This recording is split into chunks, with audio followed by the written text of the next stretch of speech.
Nós vamos ver agora um tópico diferente, continuidade da eletricidade no magnetismo, que são as ondas eletromagnéticas. Antes de falar das ondas eletromagnéticas, deixa eu lembrar vocês de uma coisa que nós aprendemos quando vimos eletricidade, uma outra que nós aprendemos quando vimos magnetismo. Quando a gente viu eletricidade, nós vimos que, na verdade, tudo pode ser descrito através de um campo elétrico, não é? E que a fonte de campo elétrico são cargas. A existência de cargas, elas realmente formam, produzem o campo elétrico.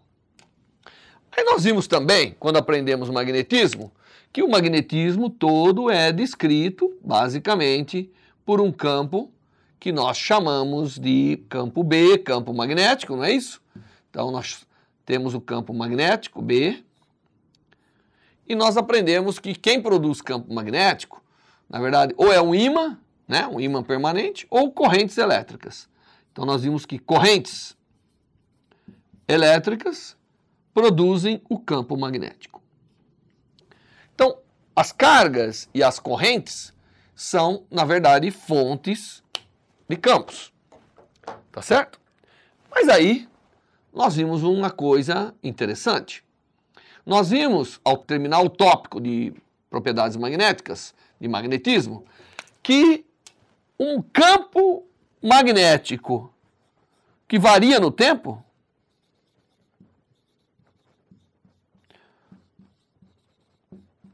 produz, na verdade, induz, que é a lei da indução, um campo elétrico. Quando a gente fala em campo elétrico, nós estamos falando também na diferença de potencial, tá certo? Então, o campo elétrico, ele, às vezes, a existência de um campo elétrico entre dois pontos significa a existência de uma diferença de potencial entre os dois pontos. Então, nós vimos que a lei de indução, que é a lei de Faraday, mostra que um campo magnético variando no tempo produz um campo elétrico.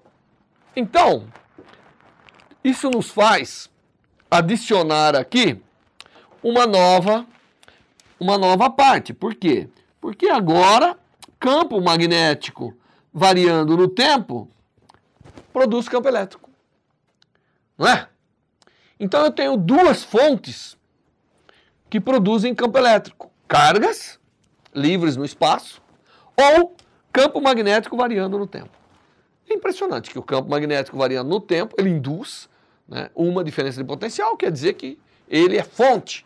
Um campo variando no tempo é uma fonte de campo elétrico. Porque quando a gente fala em campo elétrico, nós estamos automaticamente falando de uma diferença de potencial. A pergunta que se fez é o seguinte: aí o pobre do campo magnético fica aqui parado, só correntes é capaz de produzir e ímãs permanentes? Quem fez essa pergunta foi o Maxwell. Maxwell, né? James Clerk Maxwell, ele pegou e fez a pergunta que é o seguinte: será que isso aqui fecha o quadro? Será que eu não posso ter também campo elétrico, né? Será que eu não posso aqui adicionar aqui alguma coisa do tipo E variando no tempo? Será que um campo elétrico variando no tempo gera também um campo magnético? Essa conexão aqui era uma grande incógnita para a ciência. Nós estamos falando aqui há 150 anos atrás. Então, o que o Maxwell fez foi analisar as leis que existiam. Então, ele pegou a lei de Coulomb, que é aquela que mostra como que um campo é gerado por cargas.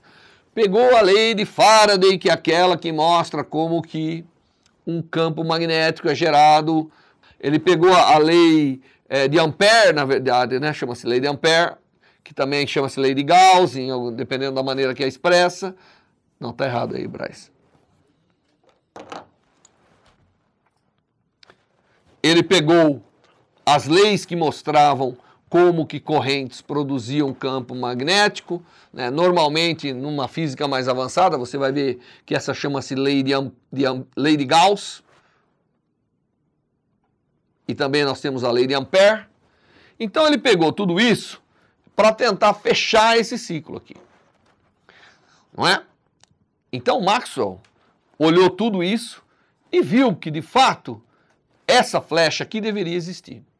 Ele mostrou que um campo elétrico variando no tempo vai, por um processo equivalente à indução, produzir um campo magnético.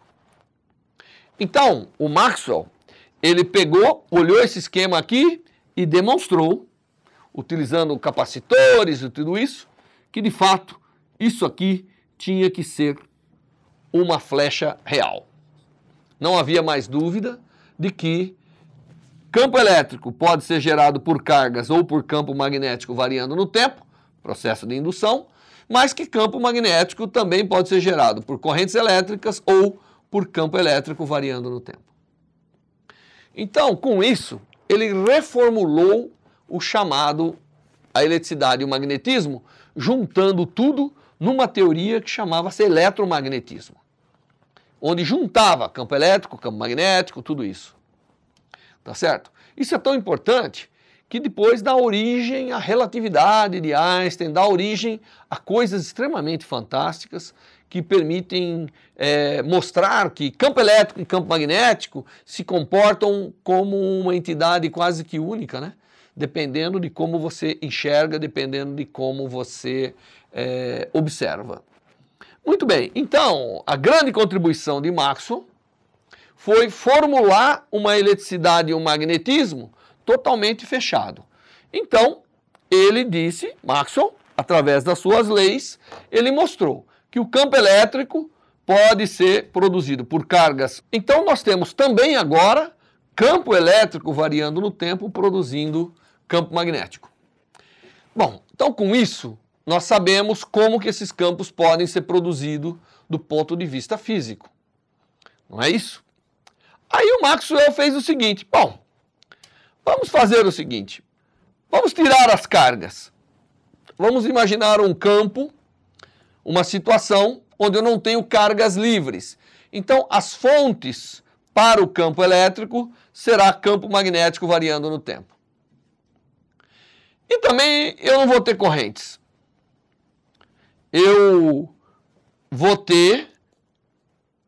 pegar um campo magnético variando no tempo, ele é capaz de produzir um campo elétrico, só que eu vou fazer de tal maneira que o campo elétrico também está variando no tempo. O campo elétrico produzido também está variando no tempo.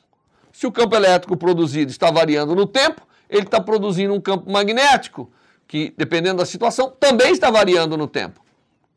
Bom, então espera aí.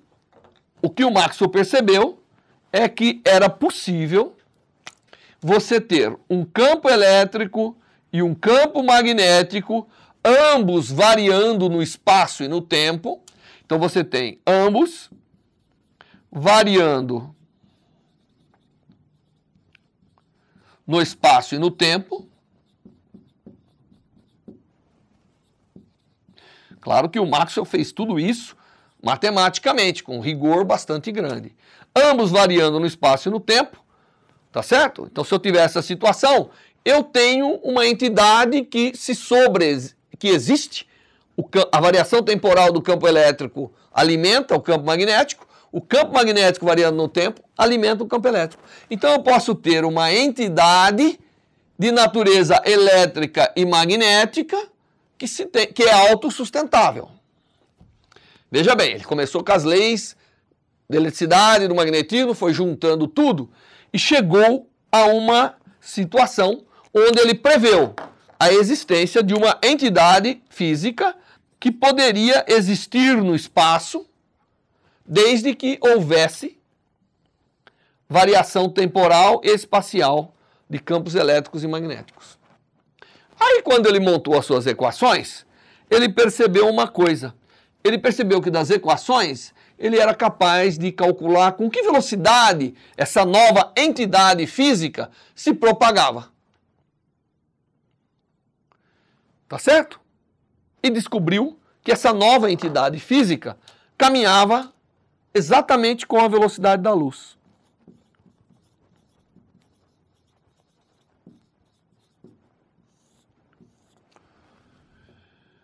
Então, recordando, o que o Maxwell fez foi combinar eletricidade e magnetismo e verificar que era possível termos uma entidade que variava no espaço e no tempo e que se propagava com a velocidade da luz e que era essencialmente constituída de campos elétricos e magnéticos oscilantes.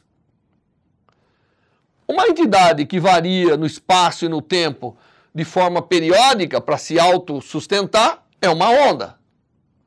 Então, ele descobriu que era possível ter uma onda de natureza elétrica e magnética que se propagava no espaço com a velocidade da luz. Como que era essa onda? Eu vou desenhar aqui para vocês, né? Alguém produziu esses campos e deixou eles viajantes. Então nós vamos traçar um eixo aqui, que nós vamos chamar que é um eixo X de propagação. Nós vamos traçar aqui um eixo Y, né? E nós vamos traçar um eixo Z. E, na verdade, nós vamos ter um campo elétrico, o campo elétrico aqui em azul. Então, é possível nós termos um campo elétrico que cresce no tempo e no espaço. Se eu parar numa posição, ele está crescendo. Então, isso aqui é uma coisa que está viajando. E se eu parar no tempo, eu tiro uma foto, eu vejo isso que eu estou desenhando, que é uma variação espacial. Ele oscila para cima e para baixo. Tá certo? Então, esse é o campo elétrico. Campo magnético, ele vem, na verdade, numa direção ortogonal. Então, ele está aqui, na verdade, na direção Z. E ele também cresce, decresce com o tempo, tá certo? Perpendicular aqui. E o Maxwell percebeu que isso aqui é uma situação possível e que tanto o campo, nessa situação de autoalimentação do campo elétrico com o campo magnético oscilando no tempo, isso aqui se propaga com a velocidade da luz, que normalmente nós chamamos velocidade c. Então o próprio Maxwell falou, puxa vida, que interessante. Caminha com a velocidade da luz? Bom, será que a luz não é esta entidade que é uma onda que oscila no espaço e no tempo e que se propaga com a velocidade da luz? Então Maxwell propôs as bases da constituição fundamental da luz, que é chamado onda eletromagnética. Essa oscilação espaço-temporal é chamada onda eletromagnética. Então, o que o Maxwell descobriu foi essa oscilação, né? Essa onda, algo que oscila no tempo e no espaço, é o que nós chamamos de ondas. Tá? Só que agora de natureza elétrica e magnética, e que realmente se propagava com a velocidade da luz. Então, o próprio Maxwell achou que aquilo poderia ser a luz. Porque até então a luz, não se sabia do que a luz era feita, vamos dizer. Ninguém tinha uma ideia da constituição da luz. Foi Maxwell quem transformou a luz de algo enigmático em algo mais científico. Então, o que é a radiação eletromagnética, ou luz? É um campo elétrico oscilatório que se propaga no espaço. Ele oscila tanto no espaço quanto no tempo. Se eu fixar aqui minha posição, se eu parar aqui e ficar olhando, eu vejo um campo que cresce, decresce, inverte, volta e vai. Porque essa onda está caminhando, né? E se eu tirar uma... Mesma coisa com o campo magnético. E se eu tirar uma foto congelando essa luz no espaço, eu vejo essa figura que eu desenhei aqui. Eu vejo que em todo lugar que tem luz, tem os campos oscilando dessa maneira. Então, a chamada radiação eletromagnética ou ondas eletromagnéticas é essa entidade que Maxwell descobriu e que era composta de campos elétricos e magnéticos oscilando e se autossustentando. Então não importa mais as cargas. Uma vez que eu produzi, isso tem condição de autossustentar. Tá certo? Bom, aí restava provar que a luz era isso que Maxwell estava falando, que era algo de constituição elétrica e magnética. E quem fez isso, né? Aliás, vários fizeram isso, mas uma das pessoas que fez foi o Hertz, cujo nome dá origem à frequência, tá certo? Hertz pegou luz, jogou em cima de uma superfície metálica e viu que era capaz de arrancar elétrons, no chamado efeito fotoelétrico, que até hoje é muito utilizado em muitos dos componentes que a gente usa, detetores e assim por diante. Então, Hertz, e aí tem outros que estudaram isso, mostrou que a forma que você tinha de remover elétron é carga. Para fazer a força sobre a carga e remover, só se existia um campo elétrico, não é? Então, na verdade, ficou comprovado de que a luz, por exemplo, é uma dessas ondas eletromagnéticas, que é composta de campos elétricos e magnéticos se sustentando e caminhando. Existem algumas grandezas que a gente usa para caracterizar uma onda eletromagnética como essa. Uma delas é porque ele oscila, ele sobe, desce e volta. Essa distância entre ele sair, o campo elétrico sair de uma posição e voltar a ser o que era, é o que nós chamamos comprimento de onda. Então, lambda é o chamado comprimento de onda.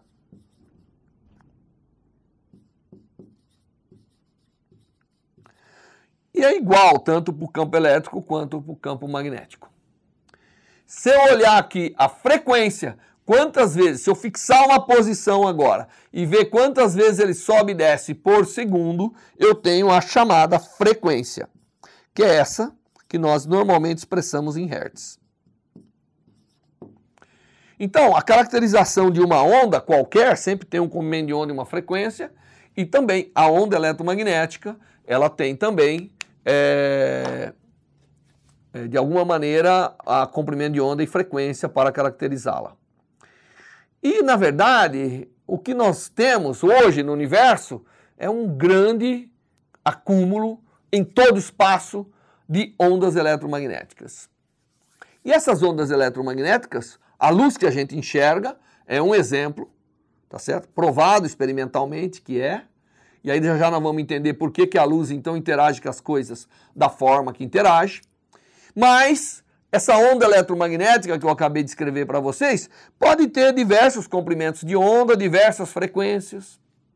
Então, essa onda eletromagnética, ela acaba recebendo diferentes nomes de acordo com a sua frequência ou o seu comprimento de onda. Toda onda, o comprimento de onda vezes a frequência, determina a velocidade de propagação dela.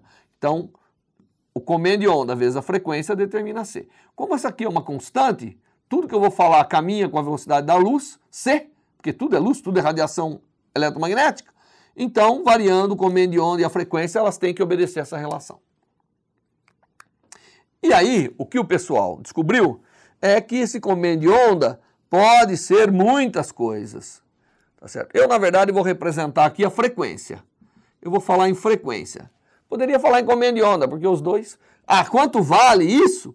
Legal, isso vale 3 vezes 10 a 10 centímetros por segundo.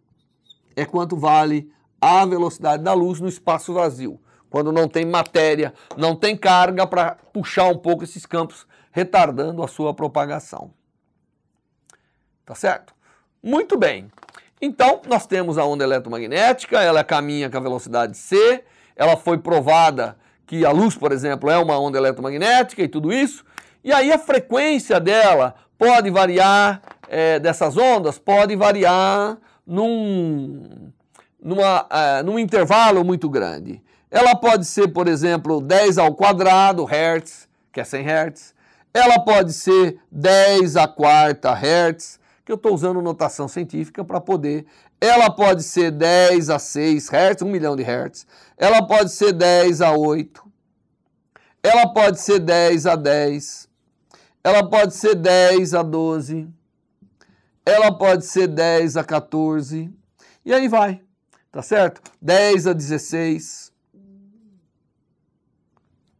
10 a 18. 10 a 20. É muita oscilação por segundo, né? 10 a 20, você imaginou? Não dá nem para chamar em milhões e bilhões. E ela pode ser 10 a 22. E pode até ser um pouquinho mais. Aqui eu estou colocando a frequência em hertz, que é o número de oscilações por segundo que essa radiação pode dar. E dependendo da frequência que você tem, que também você pode converter aqui através dessa relação do comprimento de onda, ela recebe diferentes nomes. Quando ela está com baixa frequência, ela chama onda eletromagnética de potência.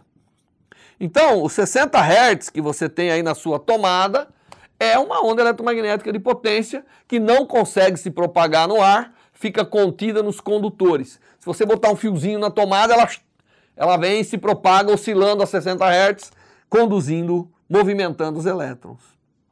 Quando ela está entre 10 mil até 1 milhão de Hertz, ela chama-se ondas de rádio, onda eletromagnética de rádio. Quando ela está em torno de 10 a 8 até 10 a 10 aqui nessa região, ela chama-se micro-ondas. Quando ela está acima da micro-ondas, ela chama-se, na verdade, infravermelho. Aqui é a região do infravermelho. Então a gente chama de infravermelho. Quando ela está acima do infravermelho, e aqui eu vou colocar em vermelho, tá certo? É o que nós chamamos de luz visível. Quando ela está acima do visível, nós chamamos de ultravioleta. Então, essa região é chamada de ultravioleta. Quando ela está nessa região aqui, muito acima do ultravioleta, nós chamamos de raio-x. E quando ela está acima de 10 a 20, nós chamamos de raios gama. Então você vê, tudo que você já ouviu na vida, ondas de potência, ondas de rádio, micro-ondas, infravermelho, luz visível, ultravioleta, raio-x, radiação, raios gama, tudo isso é o mesmo fenômeno físico. São ondas eletromagnéticas de frequência diferente, prevista por Maxwell.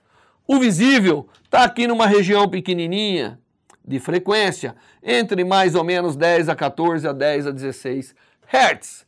E isso é a faixa que nós somos capazes de enxergar. Mas o universo está cheio de todas as outras. Então imagine você que tudo isso aqui é o mesmo fenômeno físico. É interessante, né? Quando você vai no dentista e toma um raio-x, é como se fosse luz que ele estivesse jogando ali, numa frequência muito mais alta. E, portanto, a interação com a matéria é muito diferente. Todo esse fenômeno aqui, todas essas grandezas, são radiações eletromagnéticas e elas, na verdade, preenchem o mundo. As ondas de rádio, por exemplo, são produzidas pela oscilação de cargas. Você pega uma antena condutora e faz carga subir e descer. O que acontece? Ela gera um campo elétrico que sobe e desce e começa a se propagar pelo espaço, alimenta o campo magnético, ele começa a se propagar, sai da antena, aí se você destruir a antena não tem problema, ela vai se sustentando. Porque agora ela é uma onda eletromagnética que não precisa mais da fonte. Ela pode existir. Depois de produzida, ela pode existir sozinha e se propagar por esse universo. Por isso que o universo está cheio de radiação. Fontes que produziram há muito tempo atrás, que já se extinguiram. Todo mundo sabe que às vezes a gente vê a luz de uma estrela e a estrela não existe mais, né? Todo mundo já ouviu esse fato. E por quê? Então, bom, mas a estrela não existe mais, como que eu vejo a luz? É porque a estrela, de alguma reação, alguma coisa, produziu luz e depois ela pode desaparecer. Porque a luz é uma entidade que existe e pode propagar no espaço, independente das suas fontes. Uma vez produzido, ela vai embora, ela caminha e caminha com a velocidade c. Então as ondas eletromagnéticas fazem parte da nossa vida, porque praticamente não dá para viver sem nada disso. Né? Se eu tirar isso aqui de você, se eu chegar aqui e tirar isso aqui, tira o micro-ondas. Bom, hoje você não vai jantar e também não vai falar no celular, porque é através da emissão e absorção das micro-ondas que você consegue falar com todos os seus amiguinhos aí, ou mandar o WhatsApp, ou fazer qualquer outra coisa que você deve estar fazendo enquanto está assistindo essa aula. Então, as radiações eletromagnéticas, elas são fundamentais. E nessa aula nós entendemos como que ela foi constituída, o que significa as radiações eletromagnéticas, do qual a luz visível é uma parte dela. Bem, eu não gostaria de encerrar a aula sem dizer uma coisa muito importante para vocês, que é como que essa radiação eletromagnética interage com a matéria. Então, você viu que tudo isso aqui, luz e tudo isso, é de natureza elétrica e magnética, tá certo? E a matéria é de natureza o quê? Elétrica. Dentro de qualquer matéria que nós vemos aqui, existem elétrons, prótons, não é isso que a gente aprende? Mas espera um pouquinho. Campo elétrico e magnético adora interagir com carga, foi isso que nós vimos nos conceitos de eletricidade e de magnetismo. Portanto, quando radiação encontra a matéria, ela interage com as cargas. E ela vem e, nós vimos lá atrás, um campo elétrico faz uma força sobre a carga. É lei de Coulomb. Nós vimos também a força de Lorentz. Campo magnético faz uma força sobre cargas em movimento. Fazendo força sobre a matéria, o que acontece? A gente gera movimento. A gente gera energia. Essa energia pode estar nas próprias cargas, mudando a sua configuração dentro da matéria, mas também pode gerar calor. É por isso que você bota a sua barriguinha no sol, absorve luz e você então aquece. O sol não emite calor, o sol emite luz. A luz interage com a matéria e converte essa energia em calor. E esse calor, essa energia que gera, é fundamental para tudo que está ao nosso redor. A luz interagindo com a carga, porque agora a luz, nós sabemos, a luz é de natureza eletromagnética. Portanto, tudo aquilo que tem carga, a matéria de um modo geral, tem capacidade de interagir com esses campos. Ou mais ou menos. Não é isso? E aí você tem as coisas que a gente enxerga. Você joga luz branca sobre um objeto, as cargas das moléculas que estão lá interagem com esses campos e emite de novo, porque tem uma coisa muito importante. As cargas também são fontes. Quando eu vou lá e chacoalho umas cargas, ela acaba gerando de volta energia. Então a luz vem, gera energia na matéria, chacoalhando as cargas através dos campos oscilatórios, e essas próprias cargas emitem de volta. Então eu enxergo as coisas. Esse é o processo básico de interação da onda eletromagnética com a matéria, né, devolvendo um pouco de radiação eletromagnética para a gente. E aí tem muitos outros fenômenos. Por exemplo, se eu pegar cargas e começar a chacoalhar, nós sabemos, cargas geram campos elétricos oscilantes, que por sua vez geram campos magnéticos oscilantes. E isso se propaga. É por isso que quando você aquece um ferro, você dá calor para o ferro realmente. Mas lá dentro, você está dando energia mecânica às cargas. E as cargas com energia mecânica são capazes de gerar energia eletromagnética, que não é o calor, é luz. E aí você vê aquele pedaço de ferro em rubro, né?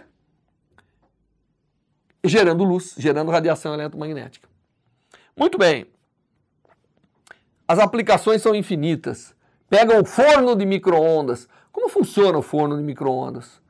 Né? Como que o forno de micro-ondas... Esse eu tenho que explicar, né? Forno de micro-ondas merece explicar, porque todo mundo tem um em casa. Imagine que você tem as moléculas de água. Vocês lembram como são as moléculas de água? As moléculas de água, elas são assim mais ou menos. Você tem o oxigênio e hidrogênio. Tá certo? Na verdade, isso aqui é uma distribuição de cargas, que são os elétrons compartilhados na molécula de água. Quando eu jogo sobre a água micro-ondas, então estou jogando aqui, agora você já é maduro o suficiente para entender que eu estou jogando aqui, na verdade, campos elétricos e magnéticos oscilantes. Então estou jogando aqui micro-onda. Lá dentro do seu forninho de micro-onda. Ele vem, chacoalha essas cargas, a força magnética e a força elétrica atuam, E o que acontece com essa bonita molécula? Ela começa a rodar. Então, a molécula de água sujeita ao micro-ondas, agora eu tenho aqui o oxigênio e tenho aqui os dois hidrogênios, né? Ela começa a rodar. Vamos botar ela rodando ao redor desse eixo. Ela começa a rodar. E se ela começa a rodar, ela tem um tamanho finito. Ela começa a bater em tudo que está ao seu redor. E tudo que está ao seu redor começa a chacoalhar. As coisas chacoalhando é energia mecânica, que é calor. Aquece o alimento. Se você tem proteínas que elas começam a aquecer muito, elas mudam a configuração, então você produz aí o cozimento da carne. Ou essas moléculas começam a rodar tanto, batendo uma na outra, que a água começa a aquecer e ela entra em ebulição. Você converteu o campo eletromagnético da radiação, das ondas eletromagnéticas, em movimento mecânico, que é o calor. E aí você foi capaz de cozinhar. E tudo isso é que faz o seu micro-ondas funcionar adequadamente, né? Fazendo a cozedura aí das coisas e tudo mais. Bom, na verdade, eu poderia falar aqui horas sobre a aplicação da radiação eletromagnética. Telecomunicações, por exemplo, né? Se não fossem as radiações eletromagnéticas, a engenharia de comunicações não existiria, nós não estaríamos falando à distância, provavelmente nada disso existiria. As micro-ondas são extremamente mais importantes do que cozinhar a carne hoje em dia. Mas é assim que tudo acontece, né? A radiação interage com a matéria, também chacoalhando as cargas, é capaz de produzir reações químicas, é assim que a vida se alimenta, é assim que o planeta tem vida, é através da luz, da radiação eletromagnética que vem do Sol e que é capaz de se converter em energia química. As plantas ajudam a gente a fazer isso, né? E aí a gente come as plantas, come a matéria elaborada pela radiação eletromagnética. Então você vê que, na verdade, o universo ao nosso redor é um universo físico, mas ele é um universo estritamente de natureza eletromagnética. Nós somos de natureza eletromagnética e também é tudo aquilo que está ao nosso redor. Bom, com essa aula nós devemos ter entendido um pouco sobre esse tema da radiação eletromagnética, que obviamente acaba sendo importante para qualquer curso de engenharia que você vá seguir daqui para frente. Na próxima aula nós vamos falar um pouquinho mais, não sobre a constituição da luz, mas sobre a manipulação da luz, numa parte da física que é chamada ótica. Até lá!